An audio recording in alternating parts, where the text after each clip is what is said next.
School. We are in our second Bible virtual tour, and we're going to tour the area in Israel called Masada, a place held in high honor of by the people in Israel, the Jews, and it's a sacred place because of the events that took place there. First, I want to show you a map. Masada is here. I circled it in yellow. It's down here. It's on the western edge of the Dead Sea. This is called the Dead Sea because the salt mineral content is so high, nothing can live there. No animal, fish, plant, nothing can live there. And the salt content is so thick that when you swim there, and I swam there twice, you literally float. You can't sink. Because you're buoyant. Your body is completely buoyant by the salt content of the Dead Sea. Now, Masada here is located, gosh, I want to say about 40 miles from Jerusalem, maybe 50, something like that. And it's the site of one of the most famous historical events in Israel's history. Now, to show you a picture here, Masada is located up on this plateau. And it's about 1,300 feet off the ground. Now, we're going to walk up there. You can take a trolley up. I took a trolley my first year, but the second year I decided to walk. About 8 or 9 of us chose to walk up what's called the snake path. It starts here, and you can see me here. I'm just out of the picture in white. The path, there's a person there, continues here, and you can see some people right there.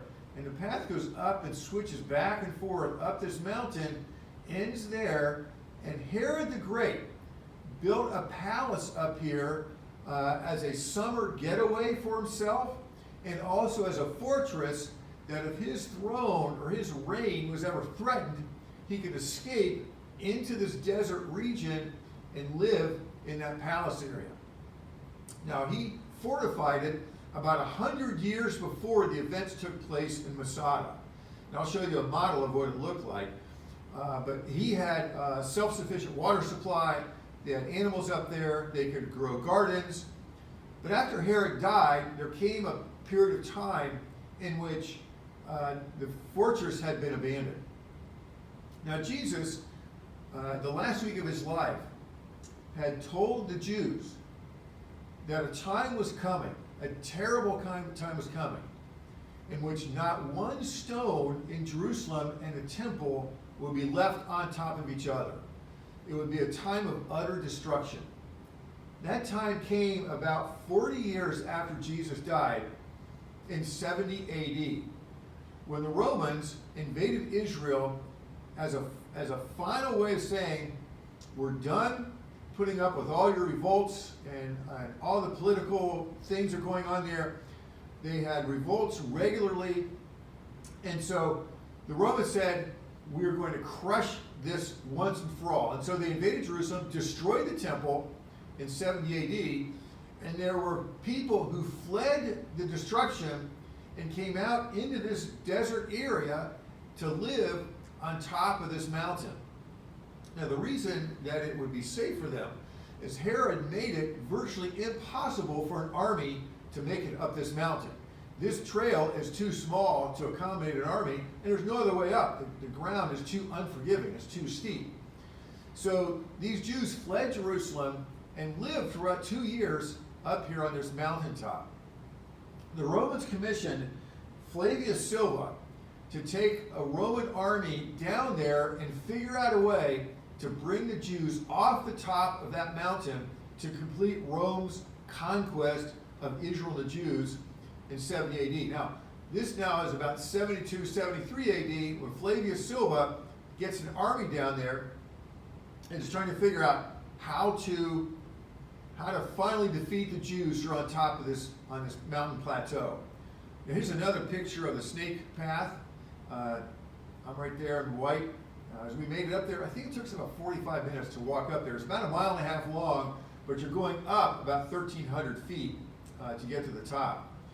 The next slide I'm going to show you is a model of Herod's palace. There it is on top, 3 tiers.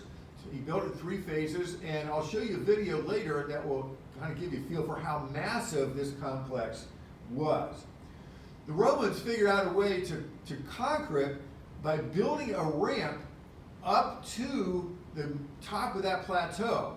Now this is about 370 feet down from the top of Masada. On the one side, the decline was 375 feet. On the other side, where we walked, was about 1,300 feet. So he built this ramp. It took him months to do it, and when he built it, what they did was they took a battering ram up there and used fire to burn against the walls and a battering ram to break through. The Jews could see that the ramp was being built, and so they knew they were running out of time, and the Romans were going to be up there at any moment. So they made a pact, and they said to themselves, we would rather die of our own free will than to live as slaves to the Romans. So what they made was a pact that they would take their lives so that they would not be enslaved by the Romans. They drew shards of pottery, kind of like drawing straws. They took shards of pottery, broken pieces of pottery, and wrote the names of the pottery of men who were on the Masada, on the ridge, on the plateau. And the names of the men that came out of that were chosen, those men were given the job of taking the life of everyone that was up there. There's about 1,000 people that lived there. And at the end, they were to take their own lives as well. This is a photo of the shards of pottery with the men's names on it. And if you notice, you can see some of the Hebrew letters that we learned this year. There's letter B, that's a hard H sound. There's the letter that has the sound of RSH. So these are the men right here who were given the task of taking the life of everybody on top of that plateau. So when the Romans broke through, everyone was dead. So you ask yourself, well, how did they find out what happened?